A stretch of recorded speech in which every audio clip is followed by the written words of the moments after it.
y el análisis de los ambientales y sociales en materia de sostenibilidad y transición energética. En la apertura del evento nos acompaña la doctora Carolina Montes Cortés, directora del Departamento de Derecho del Medio Ambiente. Doctora, bienvenida. Hola, buenos días para todos. Muchas gracias a todos los que nos están acompañando en este momento. Le damos la bienvenida a este webinar, Proyectos Offshore en el Caribe, Retos Ambientales y Sociales. Saludo especialmente a nuestros aliados de CONSGA y a todos aquellos que aceptaron esta convocatoria. Como es sabido, pues en los últimos años Colombia ha mostrado un interés especial por el desarrollo de estos proyectos offshore de hidrocarburos y energía eólica, especialmente en el Mar Caribe. Y pues estos proyectos, si bien ofrecen oportunidades significativas para el desarrollo económico y energético del país, pues también presentan una serie de retos y desafíos en materia ambiental y social que nos proponemos analizar en este webinar. Además, pues Colombia ha establecido metas ambiciosas en el Plan Nacional de Desarrollo, pues que incluyen la expansión de las energías renovables, particularmente pues la energía eólica. Recordemos que a través de la Ley 1715 de 2014 y la Política Nacional de Transición Energética, el país ha buscado diversificar en su matriz energética y reducir pues la dependencia que se tiene de los hidrocarburos. En este contexto, pues este tipo de proyectos de energía eólica se alinean con la estrategia nacional pues, que existe de sostenibilidad y reducción de gases de efectos invernadero. El panel entonces que a continuación con mucho acierto va a liderar el profesor Luis Felipe Guzmán, lo que pretende es ofrecer un análisis sobre estas políticas, la normatividad y los avances que se hayan dado en Colombia. Les damos nuevamente las gracias por haber querido acompañarnos esta mañana y nos complace pues contar con su presencia y las reflexiones que todos y cada uno de los panelistas nos van a ofrecer dentro de este espacio. Reitero mi agradecimiento a CONSGA, que pues nos ha acompañado no solo en este, sino en otros tantos eventos y al compromiso que ha tenido con este webinar. Gracias al ingeniero Gabriel García y a todo su equipo por la confianza que han depositado en la universidad para hacer estas alianzas tan importantes. Gracias al profesor Luis Felipe Guzmán, que ha sido un puente tan importante en el marco de estas alianzas que tenemos con CONSGA, a los proyectos que con tanto atino ha propuesto para este departamento y sobre todo porque nos ayuda con sus aportes académicos también a ahondar en el conocimiento del derecho ambiental. Quiero finalmente agradecer pues a los panelistas que nos acompañan hoy, al doctor Tomás Restrepo, subdirector de Instrumentos, Permisos y Trámites Ambientales de la ANLA, al profesor José Vicente Guzmán, por acompañarnos y pues en su calidad de vicepresidente del Instituto Iberoamericano de Derecho Marítimo, a la doctora Ana Mercedes Casa, directora ambiental de Acolgen, al doctor Antonio José Dasco, gerente técnico de CONSGA, al doctor Juan Carlos Márquez, coordinador de servicios científicos del INVEMAR, a la doctora Camila Alejandra Reina, profesional asociada de JOCOL, pues finalmente al profesor Luis Felipe Guzmán reiterarle mi agradecimiento. Espero que sea de mucha utilidad este webinar y que los resultados pues permitan aportar al país, al crecimiento del país. Muchas gracias. Gracias, doctora. Bien, entonces iniciamos nuestra jornada académica. A continuación, damos inicio al panel que contará con la moderación del doctor Luis Felipe Guzmán Jiménez, docente investigador del Departamento de Derecho del Medio Ambiente, y con la participación de los y las siguientes panelistas. El doctor Tomás Restrepo Rodríguez, subdirector de Instrumentos, Permisos y Trámites Ambientales de la Autoridad Nacional de Licencias Ambientales, ANLA. El doctor José Vicente Guzmán Escobar, vicepresidente del Instituto Iberoamericano de Derecho Marítimo. Ana Mercedes Casas Forero, directora ambiental y social de Acolgen. Antonio José Dasco Lemo, gerente técnico de CONSGA SAS. Juan Carlos Márquez Hoyos, coordinador de servicios científicos del Instituto de Investigaciones Marinas y Costeras INVEMAR, y Camila Alejandra Reina Espinosa, profesional social de JOCOL para la Asociación Guajira Ecopetrol JOCOL. Bienvenidos. Gracias. Mm. Gracias.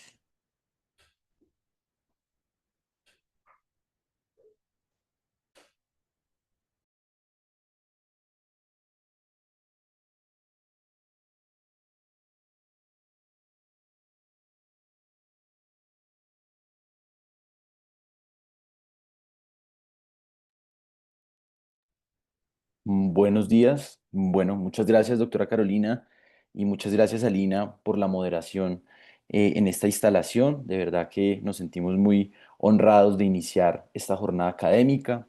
Por supuesto, no podemos desconocer pues la realidad que está viendo el país y pues un saludo también muy especial pues a la región del Cauca, el Valle del Cauca, por los acontecimientos del día de ayer y por supuesto elevamos nuestra plegaria por la recuperación del senador y precandidato Miguel Uribe Turbay.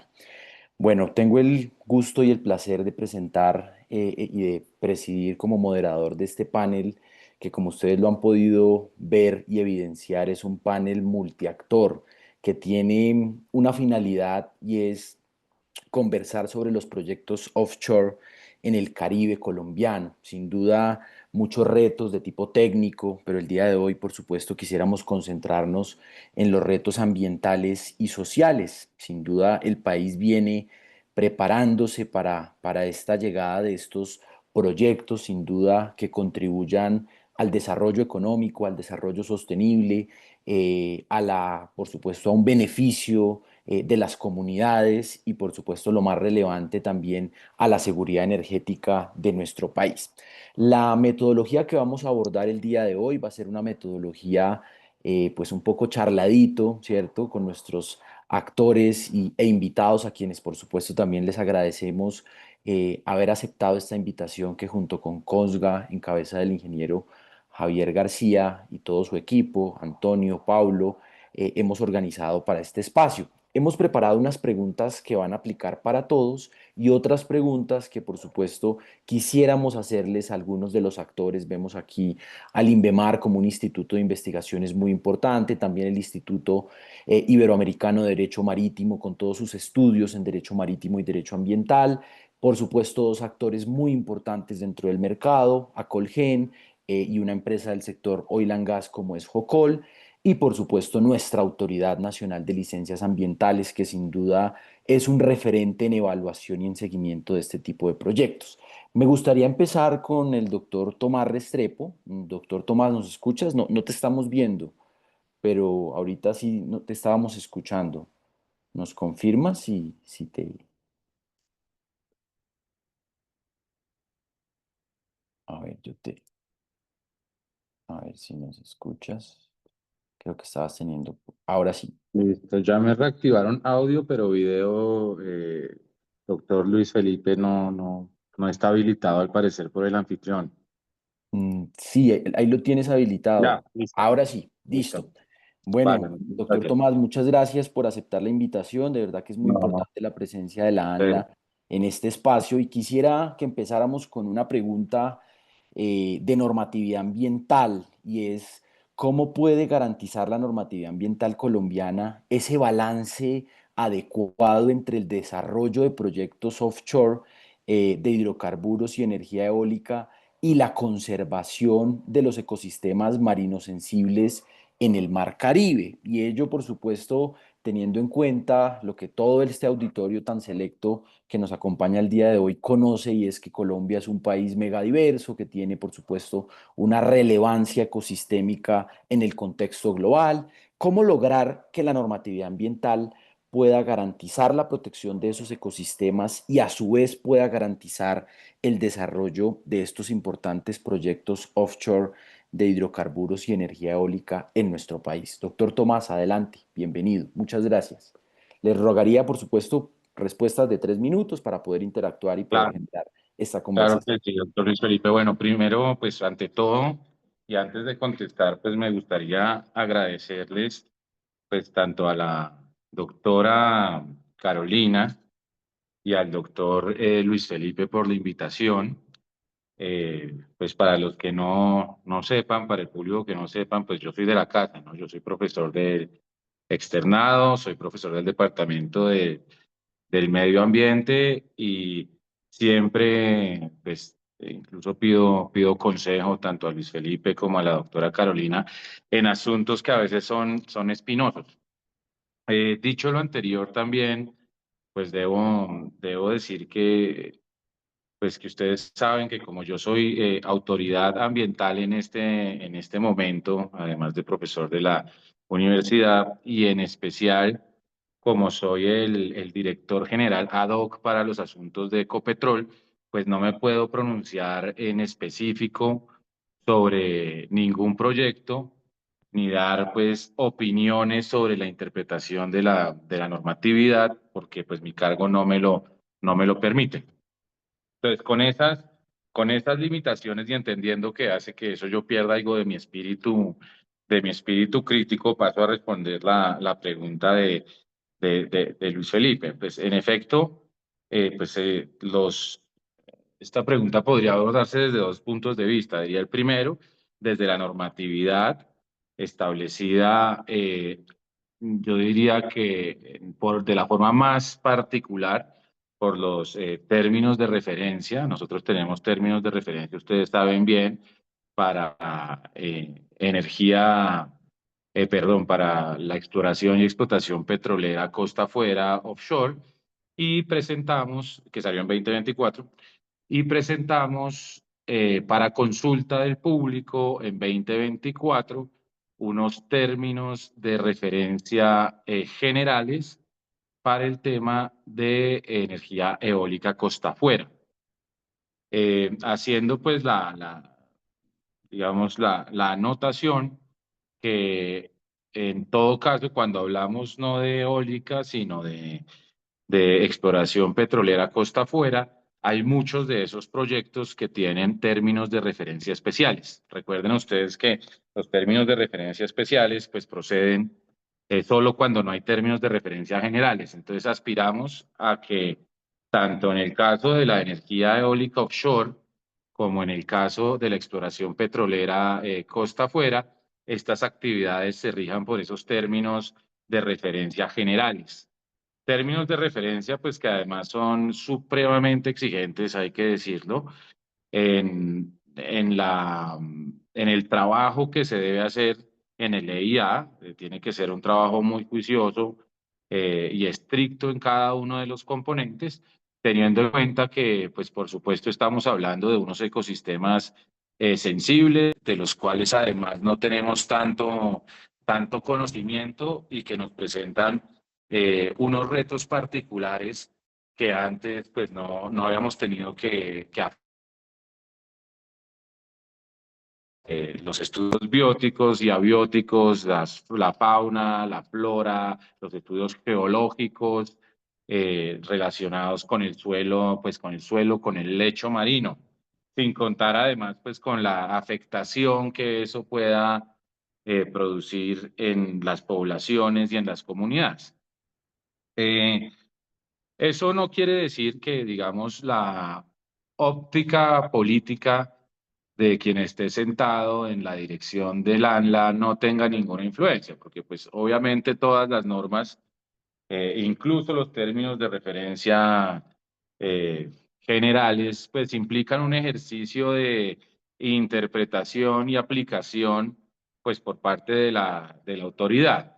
Y en ese sentido paso tal vez al segundo a la segunda óptica o perspectiva desde la cual se puede analizar el tema de esa tensión que existe entre el desarrollo económico y la protección ambiental, que pues, es una tensión que existe y que no podemos desconocer. Y eso me lleva a mí al concepto de desarrollo sostenible. Y fíjense ustedes que el concepto de desarrollo sostenible, tal vez distinto a lo que podría pensar mucha gente a primera aproximación, no es que le dé una jerarquía mayor o superior al medio ambiente sobre otros intereses como son los intereses del desarrollo económico y social. Luego, cualquier, digamos, respuesta relacionada con eh, el desarrollo de energía eólica offshore y el desarrollo pues, de exploración y explotación petrolera offshore tiene que pasar por esa ponderación entre los intereses o el desarrollo económico y social y el medio ambiente, ¿sí? Teniendo en cuenta que pues, no se le puede dar ninguna jerarquía mayor a ningún valor, sino que se tiene que hacer un balance de forma tal que tanto la energía eólica offshore como la exploración petrolera pues puedan desarrollarse.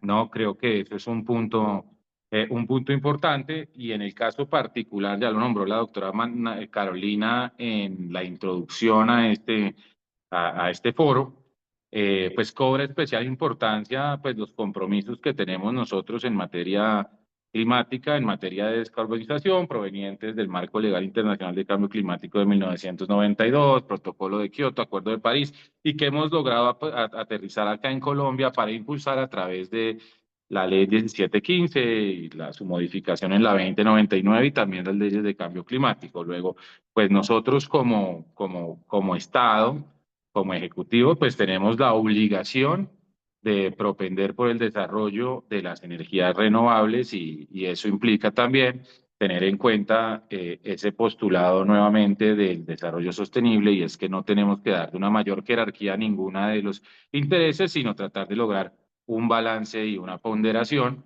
pues, que permita que se desarrolle la actividad y al mismo tiempo se proteja el medio ambiente de ese deterioro grave que pues finalmente es el objeto de las licencias, ¿no? Muchas gracias, pero creo que me pasé de tiempo, doctor Luis No, Felipe. Lo vamos a ir siento, descontando para las prometo siguientes ser más corto en preguntas. las siguientes, prometo ser más corto en las siguientes. Vamos descontando, no te preocupes. Exacto, y me disculpo con los siguientes panelistas y tengo en cuenta el descuento. Claro que sí, no te preocupes. Bueno, muy importante ese concepto de desarrollo sostenible y quisiera quedarme con algo que mencionaba el doctor Tomás, la falta de información que tenemos en el contexto de los proyectos offshore. Tenemos aquí un invitado de lujo que es, por supuesto, el INVEMAR, nuestro Instituto de Investigaciones Marino-Costeras, que por supuesto hace parte de este gran SINA de los institutos de investigación. Y me gustaría con Juan Carlos empezar con otra pregunta, un poco siguiendo el mismo hilo, y es ¿cuáles son los vacíos de información más críticos sobre el ecosistema marino costero del Caribe colombiano,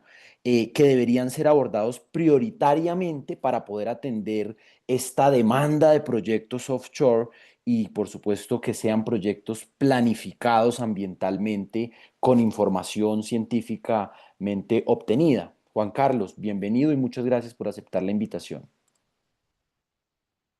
Hola Luis Felipe, muchas gracias por la invitación. Muy contento de estar acá y de compartir con ustedes estas perspectivas tan interesantes alrededor de esta actividad.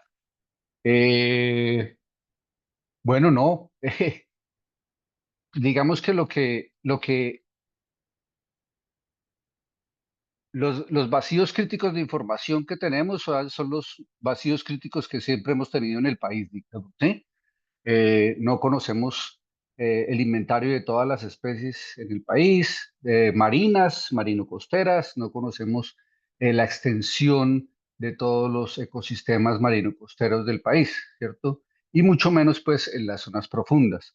Esto se conoce más o menos bien en las zonas costeras, pues, zonas de arrecifes, de manglares, de pastos marinos, pero en las zonas profundas, pues además de fondos blandos, es poco lo que se ha hecho. Y esta información se requiere, pues sí es muy importante para conocer los posibles impactos que se van a tener de cualquier actividad que se haga costera o costa afuera. Eh, Además de esto, ¿sí? Tenemos vacíos en información geológica, oceanográfica, ¿sí? Corrientes, vientos, climatología en general. Nos hace falta pues una red de boyas y de observación oceanográfica. Eh, de algo de eso estamos implementando aquí, pero la situación en el país no permite demasiado, tanto por recursos como por, bueno, las boyas que hemos logrado poner, por lo general terminan perdiéndose o desvencijadas. Eh, También de las pocas especies que conocemos, por ejemplo, que existen acá de la megafauna, no sé, ballenas, delfines y demás, solo conocemos el registro de su presencia. más no conocemos mucho más patrones de migración, zonas donde los peces vienen de congruencia a desove, zonas de desove, ese tipo de cosas las desconocemos en absoluto.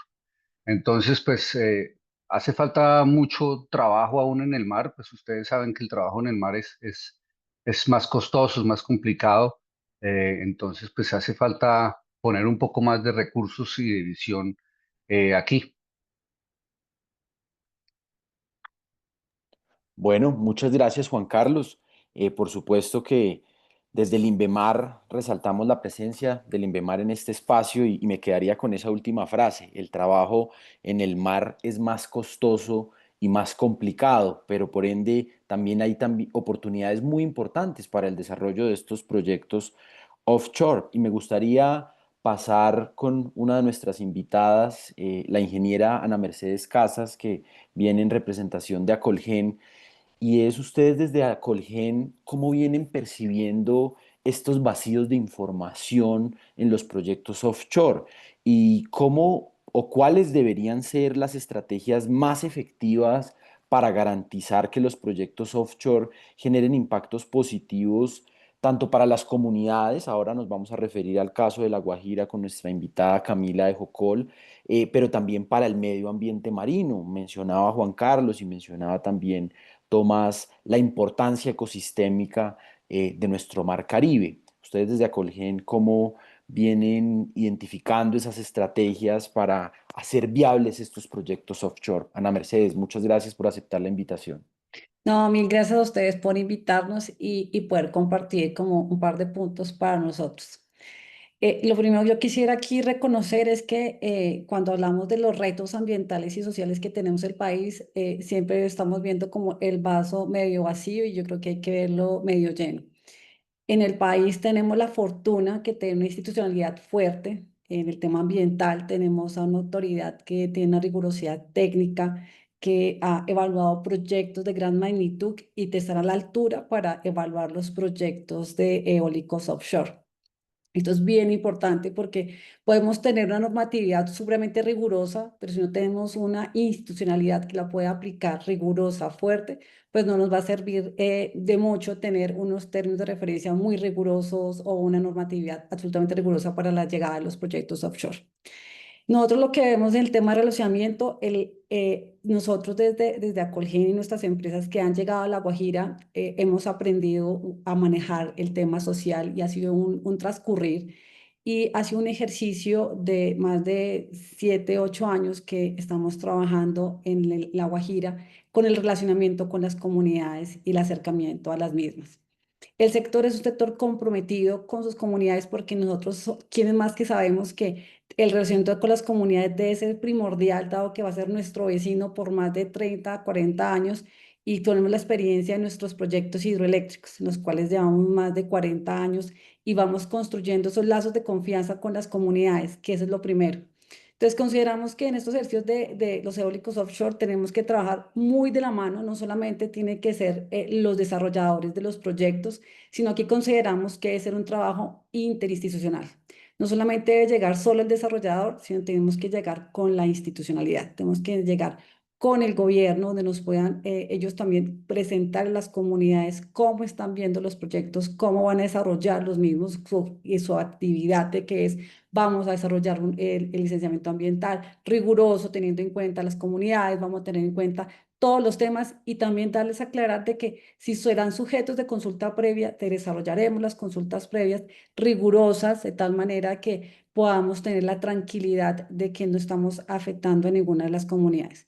Yo quiero dejar como muy en el radar que el sector es un sector altamente comprometido con las comunidades y en nuestro último informe de sostenibilidad lo demostramos. Nosotros tenemos unas inversiones de más de 187.000 millones de pesos en temas sociales a las comunidades.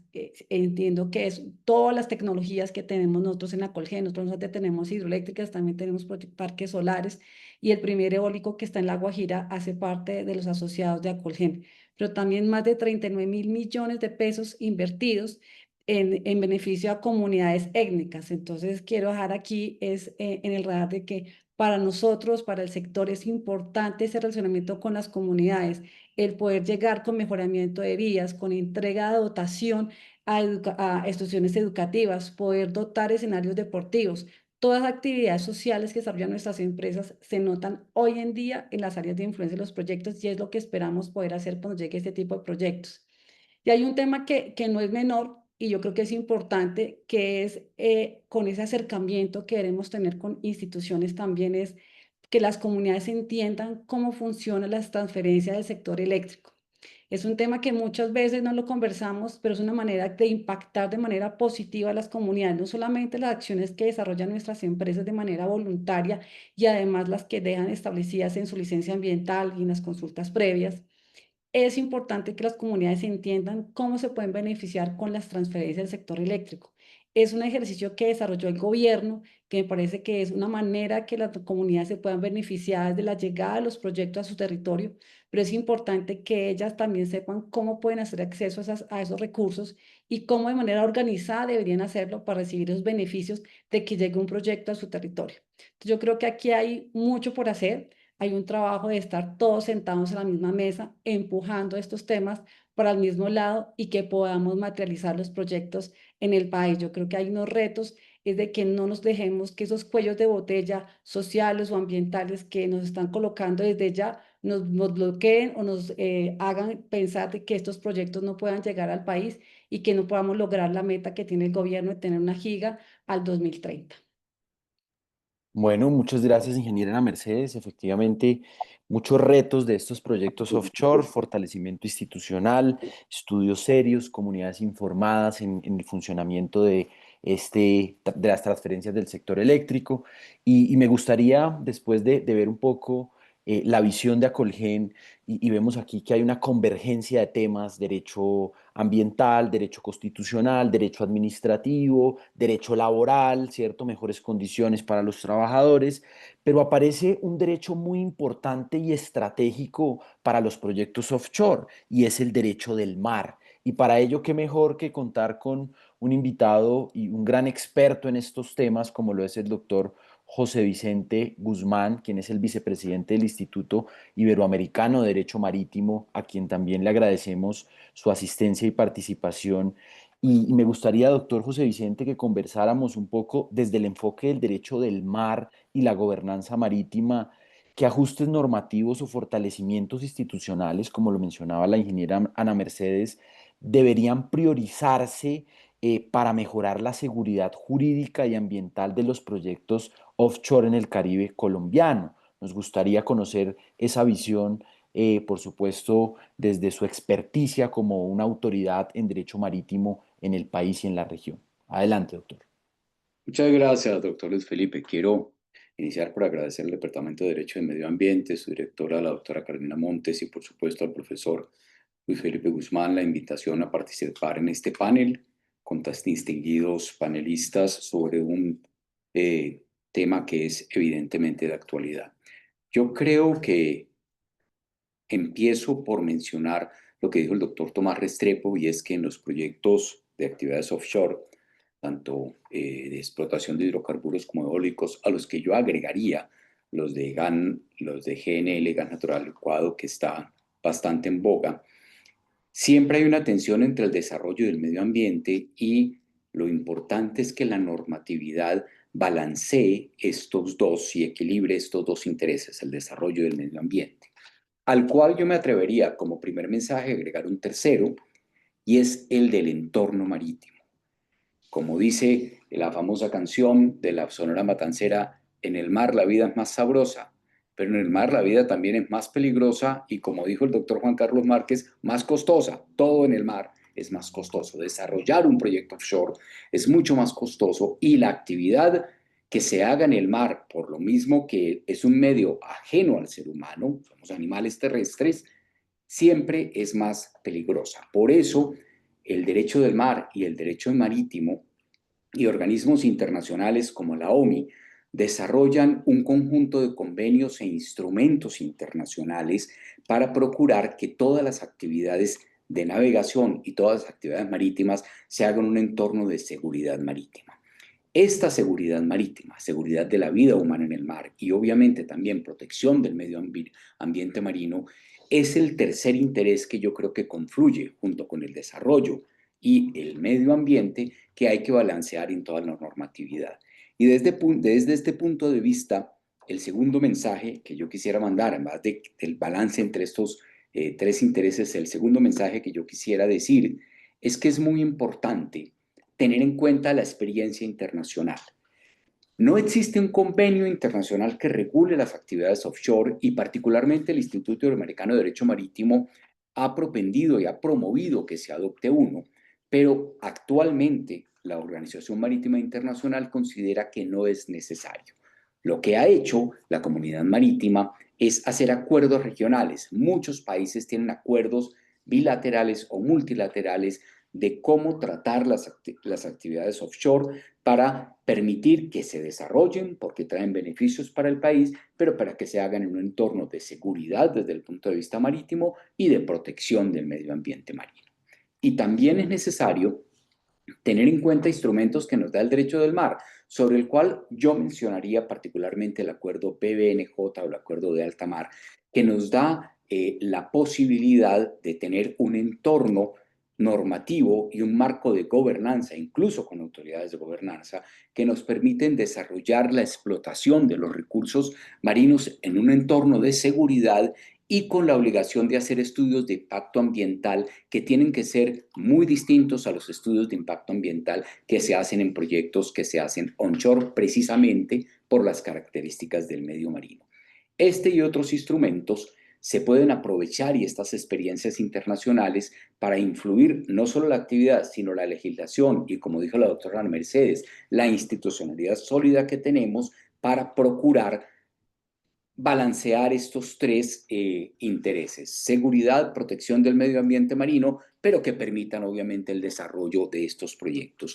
Todo también en un contexto, y sería el cuarto mensaje que quisiera dejar, de una política de ordenamiento y gestión de los recursos marinos y costeros, de lo cual nos hablan documentos COMPES como el 3990 de la política bioceánica y respecto del cual ya tenemos instrumentos importantes como los POMIWAC que nos permiten hacer el inventario de estos recursos marinos y costeros y tener una política y un desarrollo ordenado en cuanto a su explotación y su gestión.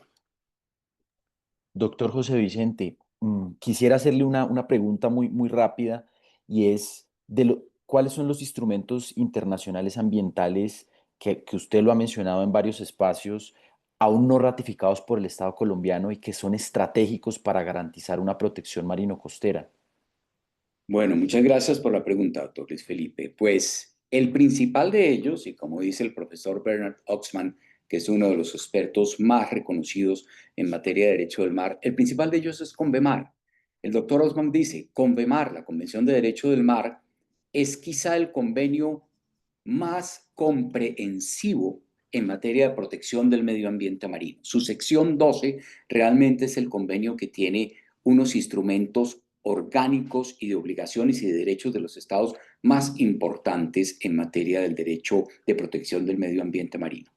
Colombia no ha ratificado CONVEMAR, pero no lo ha ratificado por razones ambientales, por decirlo de esa naturaleza, sino más bien por razones de soberanía, por las controversias que hemos tenido con Nicaragua, con Venezuela y con otros países. Pero en realidad, por ejemplo, la controversia con Nicaragua ya fue definida. O sea, ya no tenemos nada más que temer, no nos fue muy bien, pero no tenemos nada más que temer. Y yo creo que es momento de repensar en la posibilidad de ratificar CONVEMAR. Sin embargo, el derecho del mar nos da otro instrumento muy importante que ya mencioné, el convenio BBNJ sobre la explotación de los recursos marinos en la alta mar y en la zona, que afortunadamente, y se hizo con ese propósito, se puede ratificar independientemente de que el país haya ratificado CONVEMAR. Y yo mencionaría este en segundo lugar.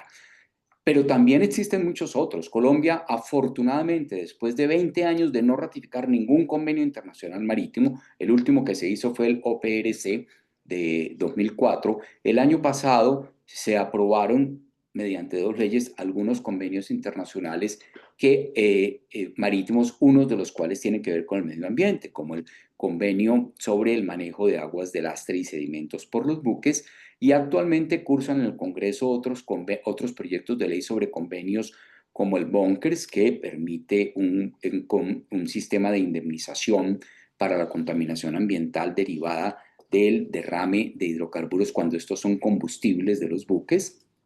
Pero existen muchos otros, como el convenio de Nairobi, remoción de restos de naufragio, que también está en este momento cursando un proyecto de ley. Uno muy importante para el cambio climático está en este momento en estudio del Congreso, con ponencia favorable en primer debate, que es el protocolo de 1997 del convenio MARPOL, que busca el control y la mitigación de la generación de gases de efecto invernadero por parte de las operaciones marinas de los buques.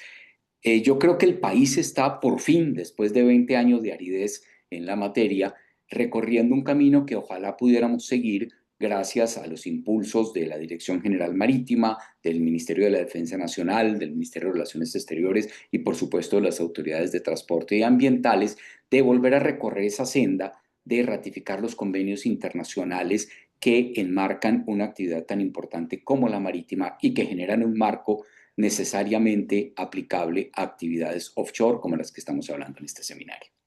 Muchas gracias, doctor José Vicente. No podía dejar pasar la oportunidad para que habláramos de estos importantes instrumentos del derecho marítimo que terminan generando una incidencia y un estándar jurídico importante para salvaguardar ese entorno marino. Y gracias por la pregunta. Me parece muy importante ese mensaje de ordenamiento marino costero a través de los POMIWAC que ya están funcionando para buscar y darle un ropaje de planificación y de ordenamiento a este entorno marino. Me gustaría pasar ahora con nuestra invitada Camila Reina de Jocol, a quien también le agradecemos su haber aceptado esta invitación que le hemos hecho desde la Universidad Externado. Y es un poco la misma pregunta que le hacíamos a Ana Mercedes. En este caso, Jocol, ¿cuáles son esas estrategias más efectivas para garantizar que estos proyectos offshore generen impactos positivos para las comunidades costeras más vulnerables? Sé que tú, por supuesto, lideras un proyecto muy importante en el norte del país, en La Guajira, y nos gustaría escuchar, por supuesto, esa experiencia de Jocol. Adelante, Camila. Gracias, doctor Luis Felipe, y a todos los panelistas por la invitación. Realmente es un gusto poder tener estos espacios que creo que es acá donde se construye lo que queremos frente al tema de los proyectos de desarrollo costa afuera. Bueno, aristas, pues hay muchísimas. Lo más importante es tener en cuenta también esa multiplicidad del mar. El mar visto como un escenario multifactor donde no solamente confluye un desarrollo territorial alrededor del mar, sino un desarrollo comunitario, una cosmovisión de unas comunidades que tienen, lo decías hace un momento, doctor Luis Felipe, el tema del derecho, hay derecho ambiental, derecho penal, son muchas inscripciones del derecho que nos confluyen acá, pero también el derecho propio de esas comunidades étnicas que tienen una visión muy particular del territorio y cómo hacer que estas dos visiones, tanto la occidental como la étnica, que principalmente pues son las comunidades que habitan estas zonas de costa, tengan ese punto de encuentro, el inicial, por lo menos el inicial, y es ver el desarrollo desde lo económico, desde lo social, desde lo ambiental, ¿sí? Pero también desde ese desarrollo étnico y no que haya un exterminio o una culturización de estas comunidades alrededor de lo que nosotros podemos interpretar sobre el desarrollo de los proyectos costa afuera. Y partiendo de esto, hay esa multiplicidad de factores alrededor del mar, porque también muchos elementos pues tienen que ver con las economías locales. Vemos que muchas actividades que son de pesca no necesariamente son actividades económicas, sino de subsistencia. Otras son de turismo comunitario, de turismo regional, en áreas tan apartadas, pues ya hablando específicamente de La Guajira, donde tiene unas limitantes climáticas bastante complejas y las fuentes de empleabilidad no son pues iguales a la cantidad de población que existe, pero también hay unas oportunidades gigantes, lo decía la doctora Ana Mercedes, y es no ver el vaso medio lleno porque nosotros tenemos un camino recorrido muy importante. Aquí hay unas lecciones aprendidas, unas instancias tanto institucionales como técnicas y legales que los hidrocarburos ya han recorrido y que serían un punto interesante de base para esos proyectos de transición energética. ¿Por qué lo digo? Los hidrocarburos en Colombia tienen data de 1918.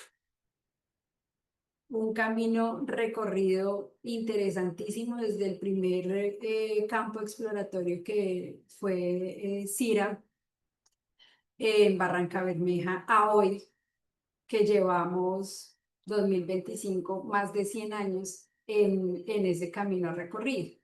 Y dentro de esa historia de los hidrocarburos cabe la Asociación Guajira, que es la operación en la que yo me encuentro, que es una operación que tiene 51 años, es decir, un poco más de la mitad de la historia de los hidrocarburos se han desarrollado en el mar.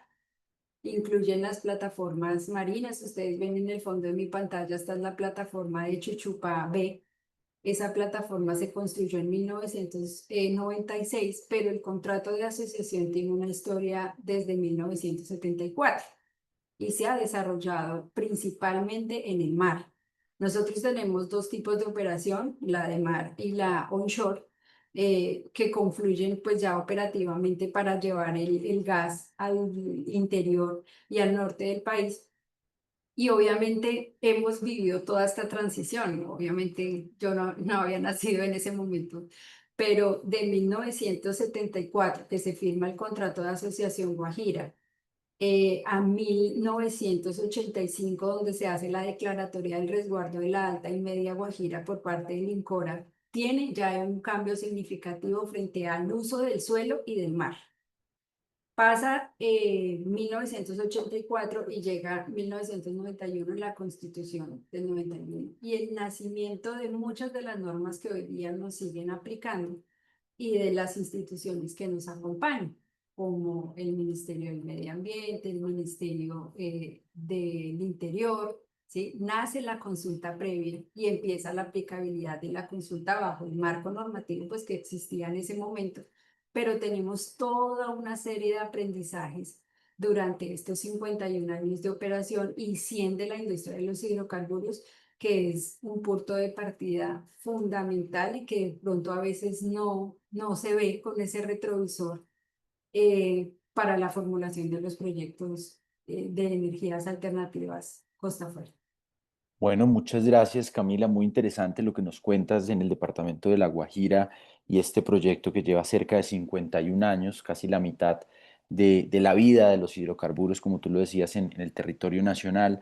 Y en ese orden de ideas, me parece fundamental esa experiencia y poder cerrar ya esta primera ronda agradeciéndoles, por supuesto, sus intervenciones a Antonio Dasco, gerente técnico de Consga, a quien también, por supuesto, le agradecemos la confianza para realizar conjuntamente este webinar y le rogamos hacer un saludo extensivo al ingeniero Javier García, representante legal de dicha organización, para hacerle una pregunta, Antonio, y es, ¿cómo puede Colombia aprovechar toda esta experiencia de proyectos offshore de hidrocarburos para consolidar un clúster energético que integre energía, energía eólica, por supuesto, y gas, especialmente en territorios que resultan estratégicos, como lo es La Guajira, ahora que estábamos escuchando esta experiencia de Jocol en cabeza de Camila Reina? Antonio, adelante y gracias por aceptar la invitación también.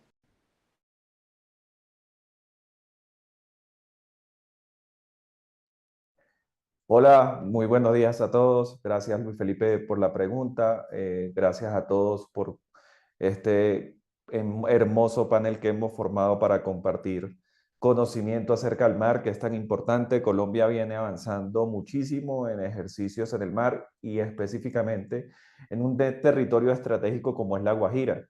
En La Guajira se está concentrando y se va a concentrar directamente toda la estrategia que tiene el gobierno y que tiene Colombia en términos de energías no convencionales, con el desarrollo de todos los proyectos eólicos, algunos de ellos que ya cuentan con licencia ambiental, algunos que se han construido, otros que vienen en camino.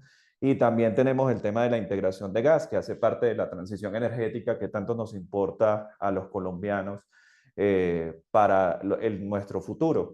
Y en ese sentido, integrar lo que es gas y las experiencias también eólicas para un territorio tan estratégico y tan importante como lo comentó Camila, que es La Guajira, con esa importancia tan grande de presencia de la comunidad guayú alrededor de ese territorio extenso que tiene tantos beneficios en términos de aprovechamiento de recursos naturales, con vientos que pueden llegar a superar los 9 metros por segundo y que hacen muy importante el desarrollo de parques eólicos allí. Y pues tenemos una vasta experiencia realmente y no podemos ser, digamos que no podemos obviarla y creo que deberíamos utilizarla para desarrollar nuevos proyectos y para poder alinear estos proyectos y que no se conviertan en islas o que las empresas desarrollen sus proyectos de forma individual, lo que genera una sinergia y una acumulación de impacto que después cuando hacemos el ejercicio de licenciamiento ambiental se complica y vuelve poco viable en algunos casos los proyectos. Hemos tenido experiencias positivas y negativas en el territorio, positivas como la que describió muy bien Camila de Jocol, Chuchupá A, Chuchupá B, gas, trayendo gas, la importancia, el doctor José Vicente decía, no podemos dejar de lado el gas, es muy probable que en los próximos años tengamos que desarrollar proyectos para importar gas de regasificadoras que hoy en día se están planteando y todos estos proyectos deberían de algún modo articularse. Tenemos los hallazgos en el bloque Tayrona con potencial de gas importante. Todo va a desencadenar seguramente hacia la zona de Ballena, hacia la zona donde hoy día opera nuestros amigos de Jocol.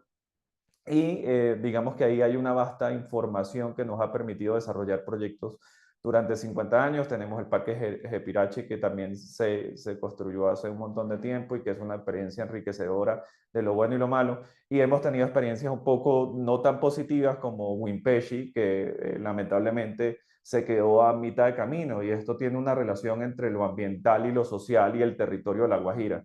Y definitivamente deberíamos partir del hecho de que los proyectos no pueden ser elementos aislados, que se debe trabajar en un clúster energético que hace diferencia en tener proyectos aislados y tener una estrategia realmente coherente que transforme el territorio. Si los proyectos se manejan de forma aislada, pues vamos a tener un sinfín de impactos de paisaje, de elementos donde las comunidades, pues evidentemente son las principales afectadas en el territorio y no va a permitir avanzar en la transición energética. Entonces, desde este punto de vista, aprovechar la experiencia con Chuchupá, con Chuchupá B, con los temas de bloque Tayrona, con los parques eólicos que tenemos en el territorio, los que no han sido construidos pero que tienen licencia y que se vienen en camino en los próximos años, es algo importante y creo que es una invitación, así como hoy estamos aquí sentados en la mesa hablando todos del interés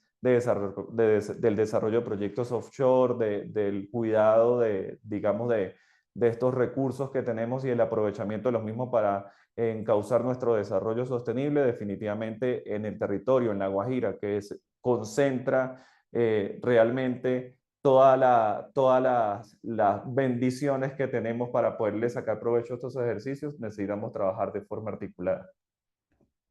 Bueno, muchas gracias a nuestros panelistas por esa primera ronda. Creo que encontramos oportunidades, también muchos retos desde el punto de vista técnico, pero encuentro algo y es los retos sociales, los desafíos sociales y el relacionamiento con comunidades. Sin duda, termina siendo uno de los mayores desafíos en el desarrollo de los proyectos offshore y es poder avanzar en lo que llaman algunos la licencia social para operar, en buscar, por supuesto, esa aceptación social del entorno social del proyecto. Como lo decía Ana Mercedes, son los vecinos de 30, 40 años del proyecto. Y por supuesto, aquí con una especial, con un especial cuidado a nuestras comunidades indígenas, por supuesto que están ubicadas y asentadas y son titulares de una serie de derechos propios, de derechos de la solidaridad, derechos de los pueblos, derechos de las comunidades, y donde aparecen sin duda, pues, nuestro convenio 169, nuestra falta de ley estatutaria que reglamente la consulta previa, donde aparecen varias sentencias SU de nuestra honorable Corte Constitucional que han establecido las etapas, las preetapas, los estándares, donde aparecen nuestros principios RUGI de derechos humanos y empresa, donde también aparece en esos estándares jurídicos nuestro acuerdo de Escazú, ahora ya, por supuesto, implementado en el ordenamiento jurídico que está en proceso de implementación. Entonces, esto nos permite pasar un poco a analizar esos desafíos que tenemos como país en términos de implementación de estos proyectos y enfocados, por supuesto, a cómo lograr una consulta previa efectiva y en algunos casos obtener ese consentimiento previo libre e informado de las comunidades étnicas y locales en estos proyectos offshore. A raíz un poco de la importancia de la pregunta y que veo que en el chat también nos han formulado varias preguntas asociadas a este tema de comunidades, quisiera proponerles que esta pregunta la respondamos todos de manera muy rápida y luego hacemos una tercera ronda antes de cerrar nuestro webinar. Me gustaría que empezáramos por el doctor Tomás Restrepo, subdirector de la Autoridad Nacional de Licencias Ambientales, con la respuesta un poco a esta pregunta y además porque nos ha indicado que en unos minutos tendría que retirarse por temas de agenda. Doctor Tomás, adelante. Bueno, doctor Luis Felipe, muchas gracias por la pregunta. Y bueno, y usted ya pues ha hecho énfasis en el punto de partida que es tal vez nuestra normatividad, ¿no? Y creo que todos extrañamos desde hace mucho tiempo una reglamentación que dé certeza tanto al gobierno como a las comunidades y a la industria de cuál es el camino eh, para declarar cerrada una consulta previa, ¿no? Creo que en efecto la jurisprudencia de la Corte Constitucional, aunque por un lado, por su garantismo, es ejemplo a nivel internacional al respecto, por otra parte, nos deja una arena movediza, ¿no? Entonces, pues obviamente lo que quisiéramos todos es que se reglamentara. Yo pues creo que por asuntos políticos no se ha reglamentado realmente la consulta previa, no se ha desarrollado tampoco legalmente de una manera minuciosa, yo creo que sería conveniente para establecer unas reglas claras. Todos conocemos el problema también que se presenta con la multiplicación de comunidades cuando se empieza a desarrollar un proyecto que posteriormente a su inicio o en la etapa de licenciamiento ambiental empiezan a brotar comunidades de todos lados. Entonces, ese es un problema que debemos enfrentar actualmente desde el punto de vista, digamos, jurídico. Ha sido muy importante la expedición de directivas al respecto de la DANCP, sin embargo, pues eso no es el mecanismo adecuado, ¿no? La función de una directiva es distinta. La función una función de directiva es comunicar hacia adentro de la institución, pero no regular, se puede decir, hacia afuera una institución. Entonces, ese vacío normativo creo que nos está costando bastante.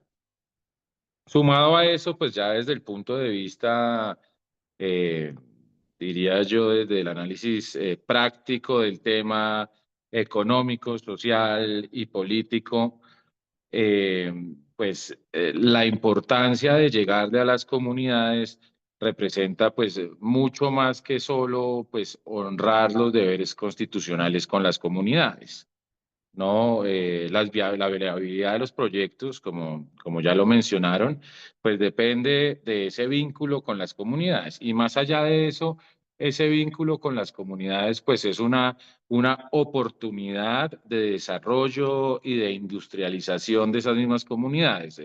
Nosotros por lo general nos enfocamos en temas, y me refiero a nosotros como Estado, a veces le damos una relevancia mayor a los temas ambientales y creo que de la misma jerarquía son los temas sociales, porque pues, los proyectos implican oportunidades para aquellos que nunca han tenido nada y uno entiende a veces a las comunidades cuando, cuando las comunidades que se quiere se pasan de la raya exigiéndole a la industria, porque en muchos casos es gente que nunca ha tenido nada.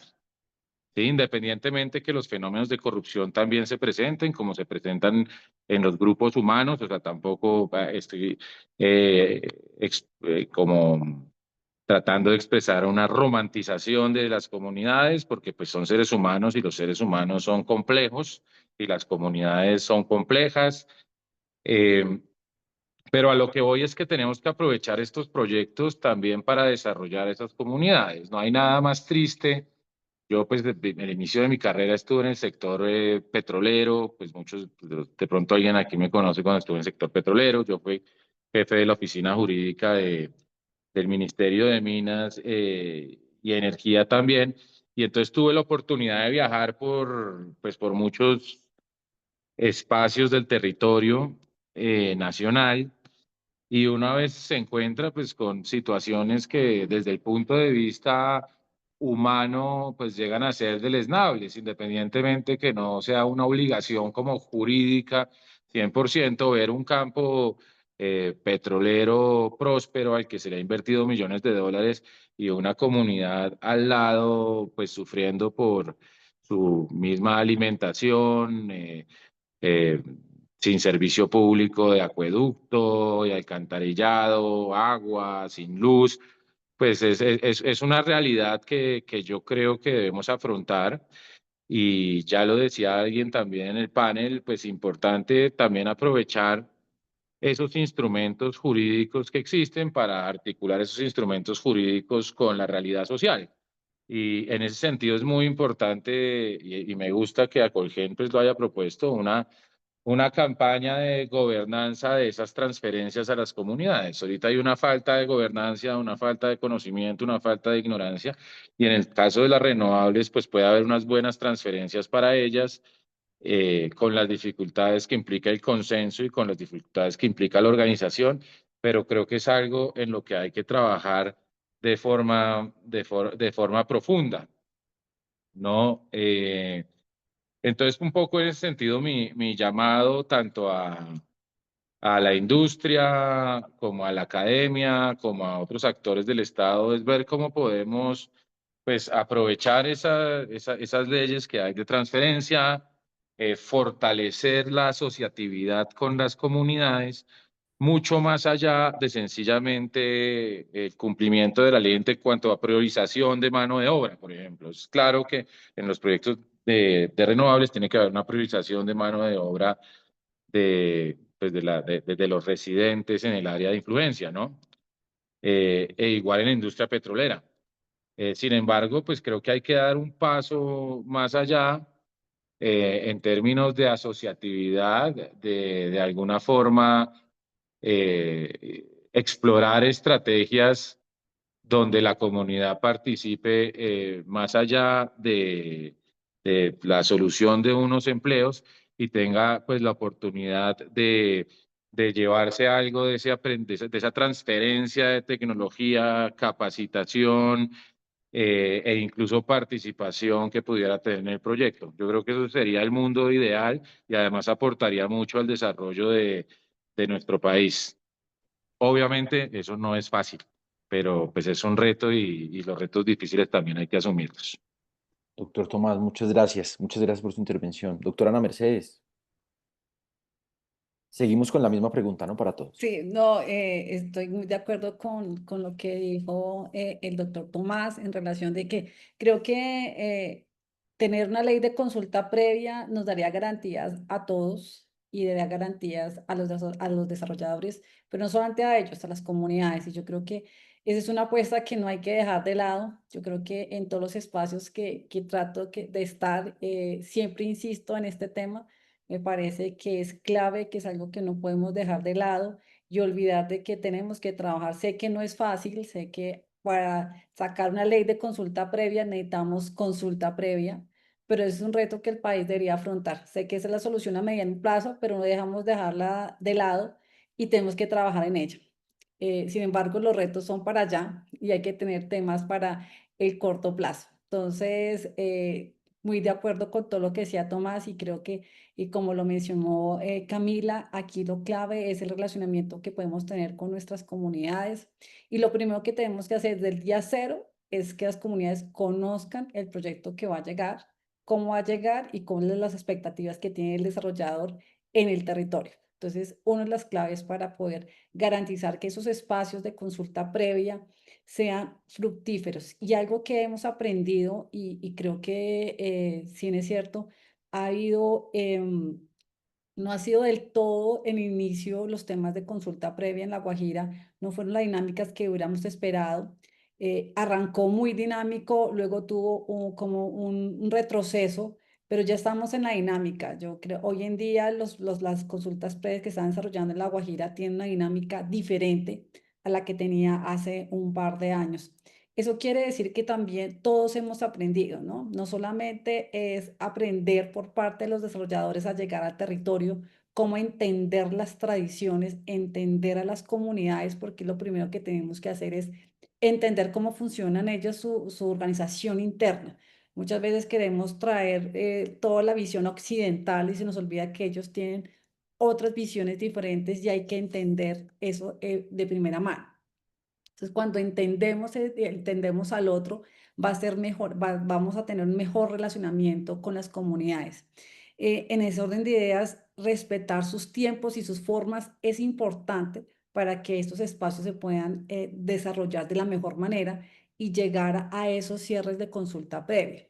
Entonces, ahí es clave también, algo que he mencionado es el acompañamiento también del Estado, porque aquí es importante poder diferenciar al alcance que tiene un proyecto y los deberes que tiene el Estado. Entonces, en este momento estamos llegando a territorios muy olvidados, territorios con unas necesidades insatisfechas muy altas y que con la llegada de los proyectos se quiere buscar solucionar todo. Si bien es cierto, llega desarrollo a los territorios, no todo va a poder ser suplido por parte de los desarrolladores. Entonces, yo creo que aquí es importante en esos espacios de consulta previa, en esos espacios de socialización que tengamos con las comunidades, ese acompañamiento del gobierno para que podamos llevar los dos las soluciones, no solamente el sector empresarial, sino también el gobierno acompañando para que esas necesidades no satisfechas también se puedan, digamos, suplir con inversión que tenga el gobierno nacional. Y aquí viene ese trabajo que se tiene que hacer en equipo. Entonces, vuelvo a insistir que es un tema de equipo, que todos debemos estar sentados en la misma mesa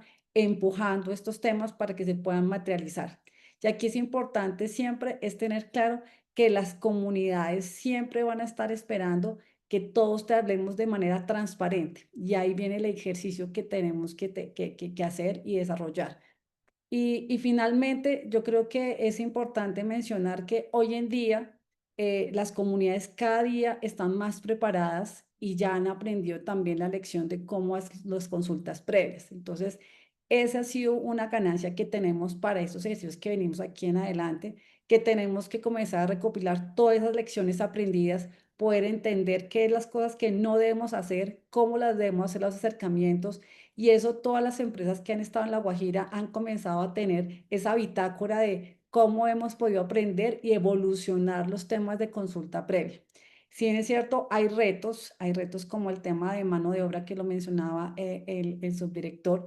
Es importante decir que muchas veces nos imaginamos temas de mano de obra como los sectores minero-energético, como el tema de minería y el tema de hidrocarburos con el tema de energía, hay mucho, digamos, el nivel de personas que se contratan no es tan alto en la etapa ya de operación y muchas veces las personas que se requieren son altamente especializadas. Entonces aquí también hay una oportunidad de cómo llegamos a los territorios a formar a nuestros jóvenes para que esos jóvenes que están hoy en día puedan llegar a futuro ser las personas que van a acompañarnos en estos proyectos. Entonces, creo que hay que ser un círculo virtuoso para que logremos que efectivamente las comunidades hagan parte de los proyectos, pero hagan parte de los proyectos de un principio, comencemos a pensar en ese tipo de cosas. Por ejemplo, tintamos personal capacitado, hay que comenzar a formar a nuestros jóvenes y ir a los territorios, decir qué carreras necesitamos. Todo es porque los proyectos eólicos no van a ser, eólicos offshore van a llegar mañana.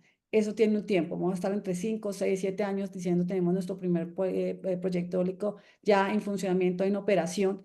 Y eso nos permitiría tener la formación también de nuestras comunidades. Entonces yo creo que aquí hay unos retos bien grandes, pero hay que comenzar a prepararnos desde ya para que logremos que las comunidades se sientan parte de los proyectos y no se pierda la oportunidad de que con la capacitación de sus jóvenes puedan ser parte real y efectiva de la ejecución de los proyectos y el desarrollo que va a tener la región respecto al tema de proyectos eólicos en el tema de energía offshore o también en los de hidrocarburos.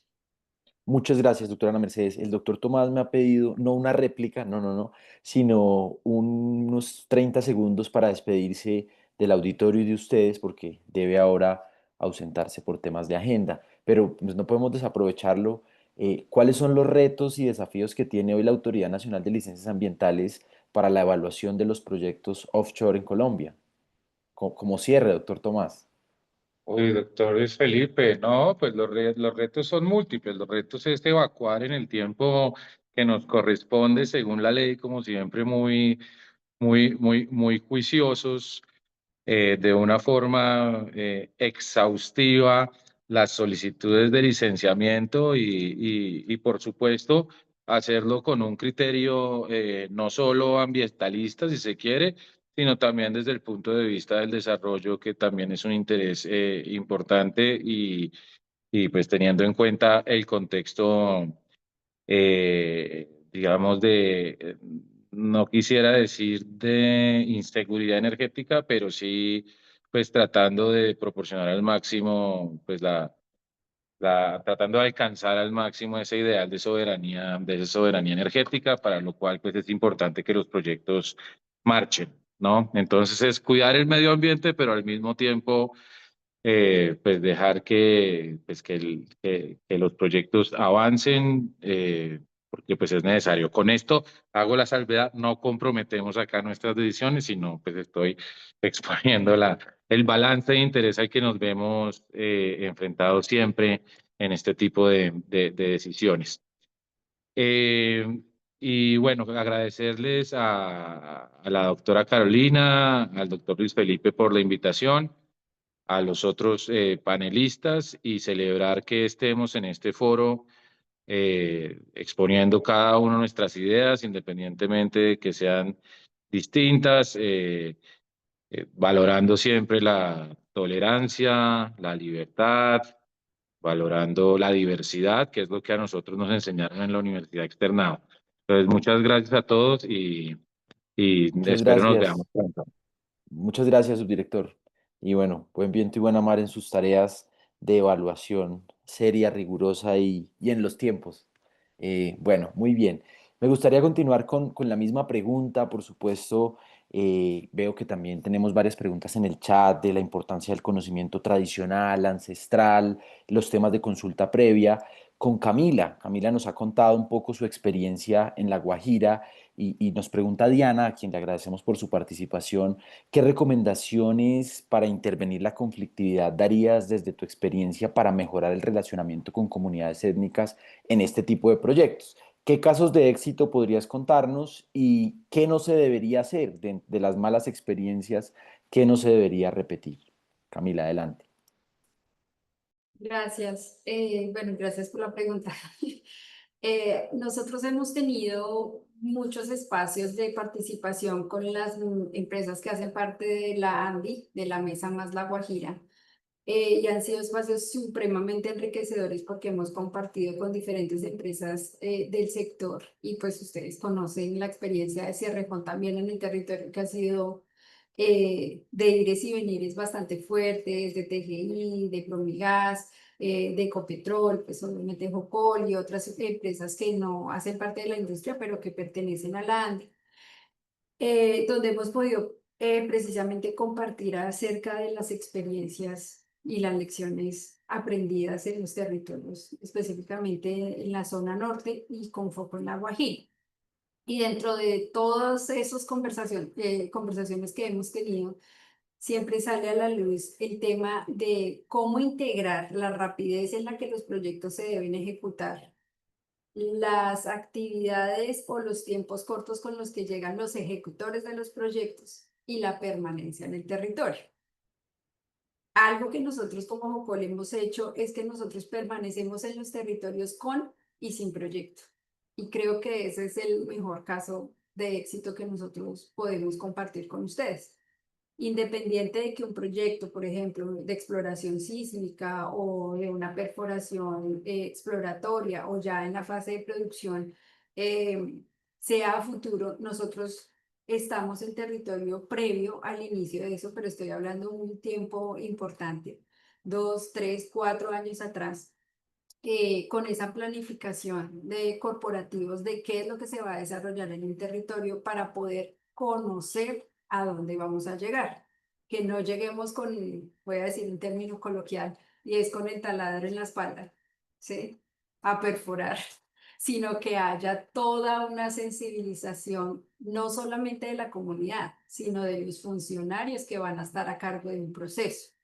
En este caso, pues llega una avanzada socioambiental, principalmente, donde se encarga de conocer esa realidad que de pronto ya se vio en un documento de estudio de impacto ambiental o en un plan de manejo ambiental, que en el documento puede distar un poco también de las realidades, porque es un documento plano, pero cómo lo interpreta el humano que vive en comunidad, que está dentro de ese territorio.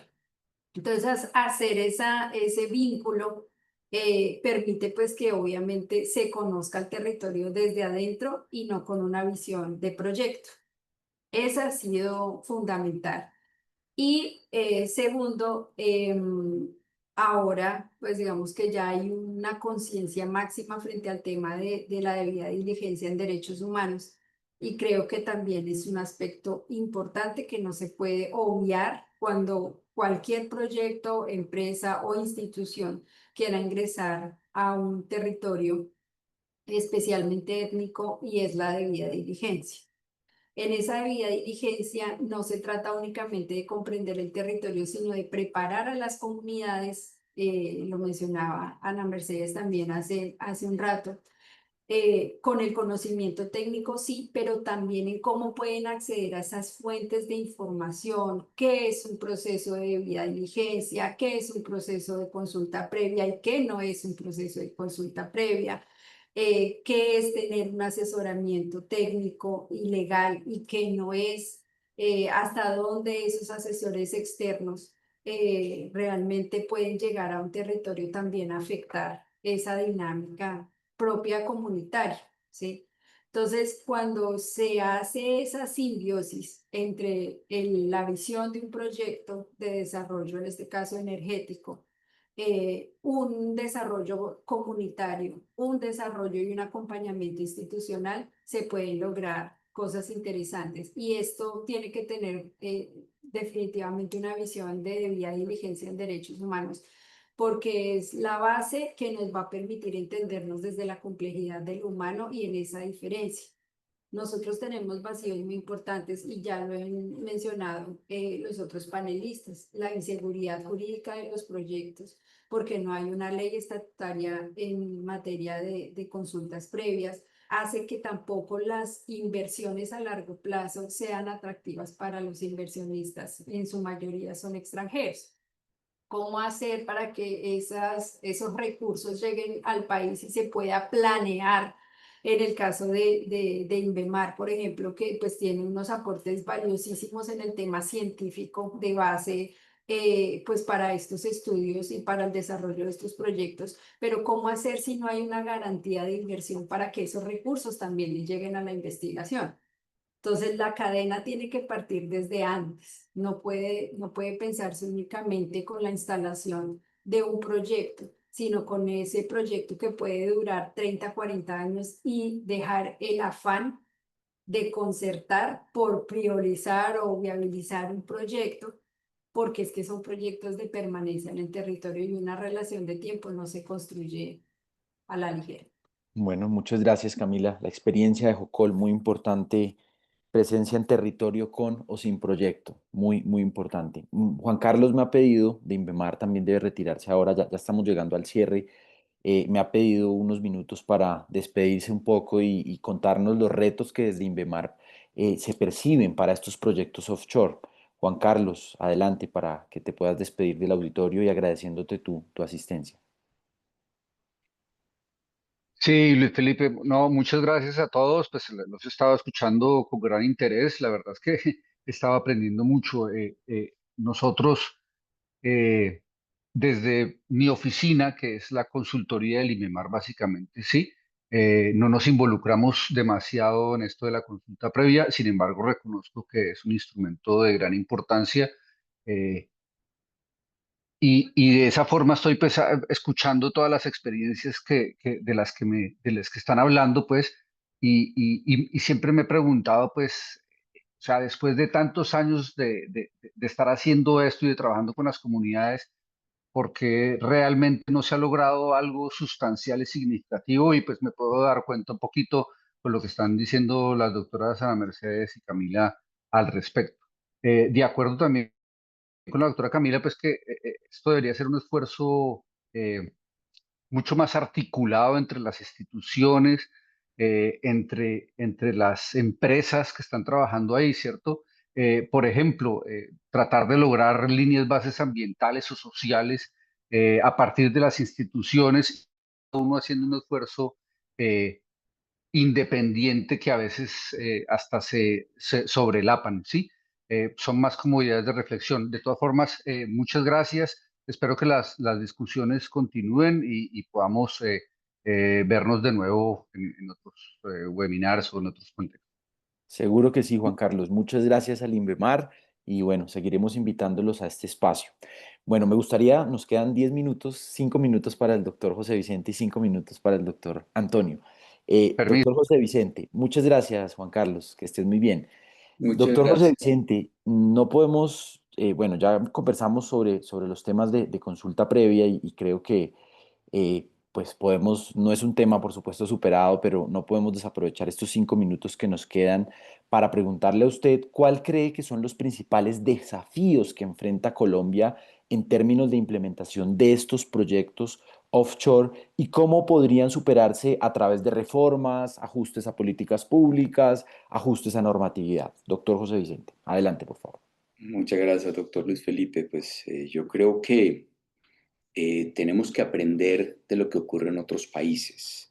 Yo creo que Colombia debe seguir fortaleciendo su marco jurídico internacional, aprender de los convenios, ratificar los convenios internacionales que se relacionan con las actividades offshore y aprender de experiencias de acuerdos regionales que se han presentado para desarrollar actividades offshore, como es el caso del acuerdo de Estados Unidos y México para desarrollar actividades offshore en el Golfo de México, y también acuerdos que existen en el Pacífico Sur, acuerdos que existen en el Atlántico Norte, aprender de esas experiencias en otras latitudes. Y en toda la legislación tratar de equilibrar esos tres aspectos que se han mencionado, que son la protección ambiental, la seguridad en la navegación o la seguridad marítima en general y el desarrollo mismo del proyecto. Es decir, en la medida que exista un equilibrio entre estos tres intereses, pues yo creo que la legislación brindará lo que se necesita, que es certeza, seguridad jurídica y transparencia. Y sobre consultas previas, yo creo que en particular, obviamente, también toca este sector. Tenemos que también aprender de instrumentos internacionales. Usted, doctor Luis Felipe, mencionó el Acuerdo de Escazú, y el Acuerdo de Escazú nos da unos lineamientos que podemos introducir en esa reglamentación tan necesaria de las consultas previas, como estándares regionales, garantizar derechos de acceso a la información ambiental, a la participación pública y acceso a la justicia, la protección de los defensores ambientales, cooperación internacional y obviamente fortalecer la capacidad institucional. Pero en este tema en particular, yo creo que vale la pena tener en cuenta, y lo digo por experiencias que tenemos en el sector portuario. El sector portuario tiene un impacto social importante y se presentan fenómenos como hay puertos en zonas de un muy buen entorno socioeconómico, pero hay puertos en zonas donde también hay un entorno socioeconómico bastante difícil. Es cómo mejorar esa relación ciudad-puerto, y en ese sentido los proyectos offshore también, como bien dijeron Ana Mercedes y Camila, desde el mismo momento de su estructuración debe haber una transparencia en la información hacia la comunidad, de tal manera que la comunidad conozca los beneficios que pueden tener estos proyectos offshore y también, obviamente, participen en la mitigación de los impactos negativos que pueden tener, pero participen en su proyecto desde el principio. Y obviamente, como también dijo el doctor Tomás, hay que tener en cuenta pues que en la reglamentación de las consultas previas debe haber transparencia para evitar fenómenos de corrupción, para evitar fenómenos de que las consultas previas se conviertan en obstáculos que finalmente imposibiliten los proyectos, como lo hemos visto en proyectos eólicos en La Guajira.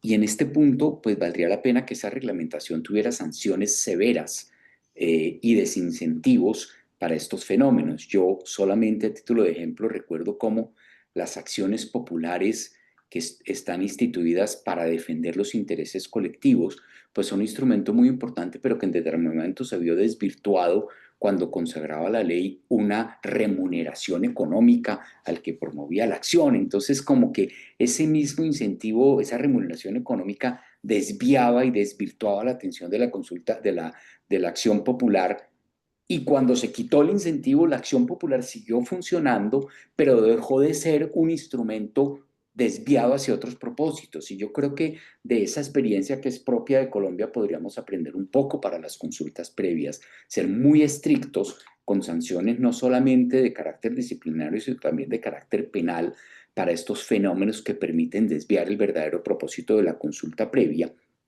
Y en esto no solamente el operador del proyecto, que yo creo que todos los operadores de proyectos en todos los sectores tienen unas políticas de responsabilidad social empresarial bastante importantes, pero tampoco pueden reemplazar al Estado. Tiene que haber instrumentos en los que el operador de un proyecto no puede convertirse en que su problema sea que la profesora de matemáticas de la escuela que construyó está calificando mal a los estudiantes en vez de dedicarse a su proyecto eólico, a su proyecto de hidrocarburos. No pueden reemplazar al Estado, y tal vez ese fenómeno también de proliferación de comunidades podría solucionarse con instrumentos ciertos y muy rigurosos del registro previo de comunidades, que uno sepa cuáles son las comunidades que están involucradas en determinado sector, tanto desde el punto de vista étnico como desde el punto de vista cultural, y obviamente comunidades indígenas, pero que todos sepamos de antemano, tanto el Estado como el operador del proyecto, como la autoridad ambiental, cuáles son las comunidades que existen para evitar las sorpresas que nos han presentado muchas veces en este tipo de proyectos. Y esos serían los mensajes que yo daría en este momento, Luis Felipe, agradeciendo nuevamente la oportunidad. Muchas gracias, doctor José Vicente. Bueno, nos queda nuestro último invitado en este espacio, Antonio. ¿Qué ajustes concretos deben hacerse al proceso de licenciamiento ambiental para buscar la viabilidad de los proyectos offshore sin sacrificar lo que hemos conversado acá? Rigor técnico, derechos sociales de las comunidades, especialmente, por supuesto, en estos contextos complejos como el marino costero de La Guajira.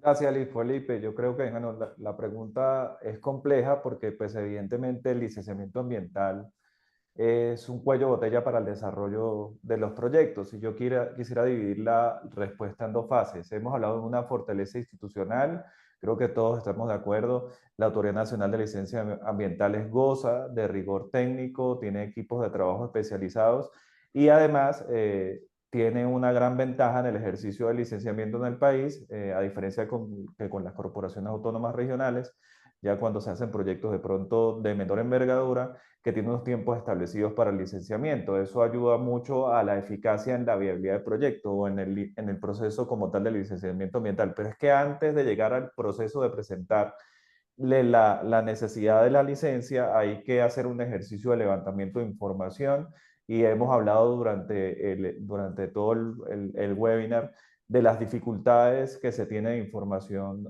técnica y de conocimiento en los ecosistemas marinos, lo que vuelve un reto complejo para las empresas que desean desarrollar proyectos offshore, digamos, en términos de recabar la información necesaria que la autoridad solicita para el licenciamiento ambiental, y aún estamos en ese proceso de actualización de algunos términos de referencia que sin duda alguna es la carta de navegación del ejercicio del licenciamiento, que es importante que la autoridad ambiental evacúe rápidamente para que pues obviamente estas reglas queden más claras y el ejercicio de planificación de un proyecto sea más rápido y expedito, entendiendo los retos que tienen los territorios, como ya lo hemos mencionado en términos sociales, con las comunidades, por ejemplo en La Guajira, con la comunidad Guayú, pues es un reto importantísimo que hay de las compañías para desarrollar procesos de consulta previa, que ya hemos mencionado que no tiene una ley que nos ayude en un ejercicio de pronto también rápido, expedito, que no sea tan tortuoso y que haya un diálogo permanente, pero pues también quiero ser propositivo y tomando un poco la palabra del doctor José Vicente, y tú también lo mencionabas, Luis Felipe, tenemos otros instrumentos en el país que ya hacen parte del marco jurídico, como el Acuerdo de Escazú. Puede ayudar muchísimo en el ejercicio de viabilidad de proyectos. Nosotros, con un aliado en Maní, impulsamos un ejercicio de licenciamiento involucrando el Acuerdo de Escazú, estos mecanismos de participación que son tan importantes para el diálogo entre empresa, comunidad y los diversos actores que hay en el territorio, definitivamente son fundamentales en el ejercicio de viabilizar un proyecto. Y no me quisiera quedar solamente con la viabilización de un proyecto, porque la viabilización la entendemos todos como el ejercicio de obtener por fin una licencia ambiental, pero ¿qué queda después en la ejecución del proyecto cuando se entra territorialmente a construirlos? Entran otros retos adicionales y también hemos tenido, yo hablaba un poco de Winpeshi, que se comenzó a construir pero no se terminó, pero sí tenemos otros proyectos que se han terminado, y ahí tenemos un tema importante que tiene que ver la autoridad ambiental, porque la autoridad continúa en el seguimiento de los proyectos, aportando desde su visión como autoridad que digamos que se mantenga esas reglas de juego claras, y que la relación entre todos los actores y el medio ambiente sea la adecuada para que funcionen. Así que creo que hay unos retos importantes desde metodologías, unos retos importantes de términos de referencia. Vamos por buen camino, pero si queremos acelerar la transición energética y queremos involucrar gas y queremos involucrar energías no convencionales, definitivamente debemos trabajar de forma articulada entre los sectores para que esto se logre consolidar. Esa sería mi conclusión. Bueno, pues creo que tenemos muchos retos en este panel multiactor, agradeciéndole a la ANLA, al INVEMAR, a JOCOL, a Colgen, al Instituto Iberoamericano de Derecho Marítimo en cabeza de su presidente, el doctor José Vicente, y por supuesto a nuestro aliado CONSGA, en este caso a Antonio, al gerente técnico de esta importante consultora del país. Creo que quedan muchas preguntas. Yo creo que vamos a plantearnos un segundo webinar de los retos de los offshore, para mirar ya concretamente otros de los asuntos que no pudimos abordar. En nombre de la universidad y en nombre del departamento les agradecemos mucho, y le doy paso a mi compañera Lina María para que haga el cierre del espacio. Muchas gracias a todos y todas por su participación. Muchas Hasta otra gracias. próxima oportunidad. Lina. Gracias a todos nuestros panelistas. Sin duda, este espacio ha sido de enriquecimiento para nuestros asistentes. Agradecemos nuevamente a CONSGA por su apoyo en este tipo de eventos de análisis y discusión, al doctor Javier García en cabeza de la entidad. En nombre del Departamento de Derecho del Medio Ambiente de la Universidad Externa de Colombia, expresamos nuestro sincero agradecimiento por su destacada presencia y participación. Adicional, queremos comentarles que tenemos varios actividades, cursos de extensión, y que próximamente tendremos la apertura de nuestros cursos de restitución de tierras, de ordenamiento territorial ambiental, que por supuesto a los asistentes de este evento tendrán pues un descuento especial para estos cursos. Tenemos otros cursos cursos también que abren ahorita, el curso de verano este sábado, el curso de áreas protegidas y muchos otros. En nuestras redes sociales encontrarán otros eventos también de carácter gratuito y tenemos abiertas las inscripciones para nuestra especialización en Derecho del Medio Ambiente. Les recordamos que este y otros eventos estarán también en nuestras redes sociales en temas de derecho ambiental y derecho de tierras. Muchísimas gracias a todos por su destacada participación y una feliz tarde. Muchas gracias. Feliz tarde. Hasta luego para Feliz todos. tarde. Hasta luego, feliz tarde.